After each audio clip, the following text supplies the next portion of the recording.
Hello guys, welcome back to my channel Biology Belief. So today we will start the chapter 15, Biodiversity and Conservation. Before starting the lecture, I have a question. So if you know the answer of that particular question, you can give in the comment section also. So my question is from previous topic is the name the medicinal plant present in a different Himalaya ranges and what chemical that plant produces and which diversity that come from that particular medicinal plant.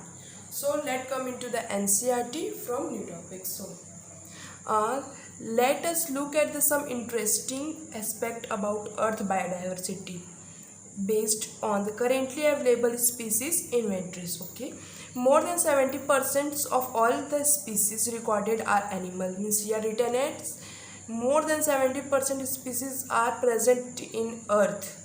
So while plants including algae, fungi, bryophytes, gymnosperm and angiosperm only 22%, means 70% are animal and the plants are only 22%, including the algae, fungi, bryophytes, gymnosperm and angiosperm, etc.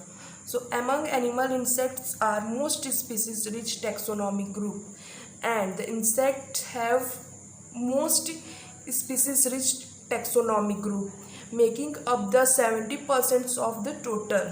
So that means out of every 10 animals on the planet, 7 are insects. See here written every 10 animals there are 7 are insect. Here that particular line said that means there is most species rich insects are present in the earth than the animals.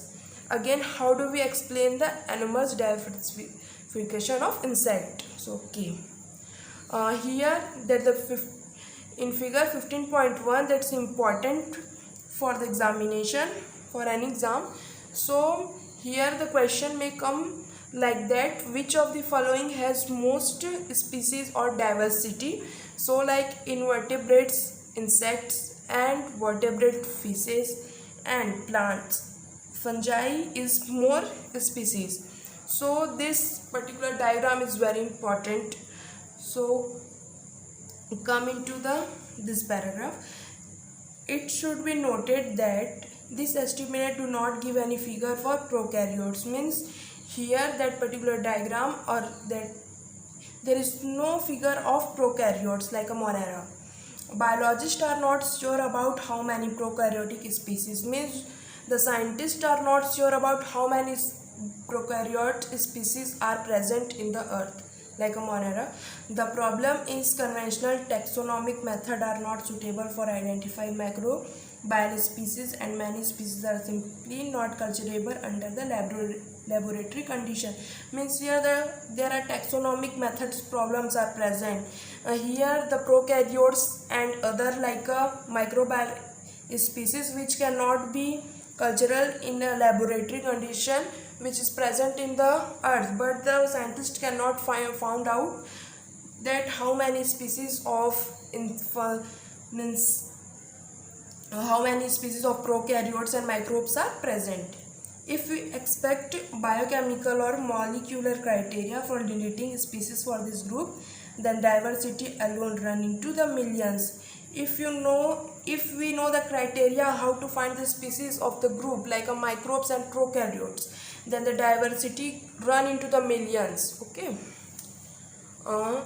although India has only 2.4% of the world land area, means India has only 2.4% of the world land area, but it share the 8.1% of diversity. You can understand only there are 2.4% of land area, but it share the 8.1% of diversity. So that is why our India has 12 mega diversity countries of this world. So nearly 45,000 species of plant and twice as many animal have been recorded from India. Means 45 species plants and twice as animal, means 45,000 species of plant and their twice are animals are recorded from the India. and how many living species are actually there waiting to be discovered and named. And there are many species are present in our India, but yet they are not to be discovered, so they are waiting to be discovered and named also. Due to the pollution and environmental issue, the species are not discovered, and all after that they are extinct also. Okay, if we expect may global estimate, only 22% of total species have been recorded so far. Means in the global only 22% of species are recorded, but other remaining are not found or not discovered. Applying this proportion to India diversity figure, we estimate probably more than 1 lakh plant species. In India, we found more than 1 lakh plant species, more than 3 lakh animal species, yet discovered and described. And would we ever be able to complete the inventory of biological wealth of country? But after that, what we are doing for wealth, we cutting down the trees. So what happened? The diversity will be decreases. Consider the immense trained manpower taxonomic at time recorded to complete the job, but there is some problem of the taxonomic job. They are not, means according to this line, they are not getting proper effort for their job. So that is the main problem of that. The situation appear more hopeless when we realize that a large fraction of this species faces a threat, company extinct even before we discover them. The situation are very hopeless because of due to not having a good proper method for discovering the species. If we are not able to discover this species before they are extinct, so that is very hopeless and so bad effect for us. And nature biological library is burning even before we catalyze the title of all the books stored there. Okay, yes, I already told you. I hope you understand this much topic, guys. Today that's it. So tomorrow we will start from the pattern of biology, biodiversity, latitudinal gradients, and so I hope you understand very well. Thanks for watching.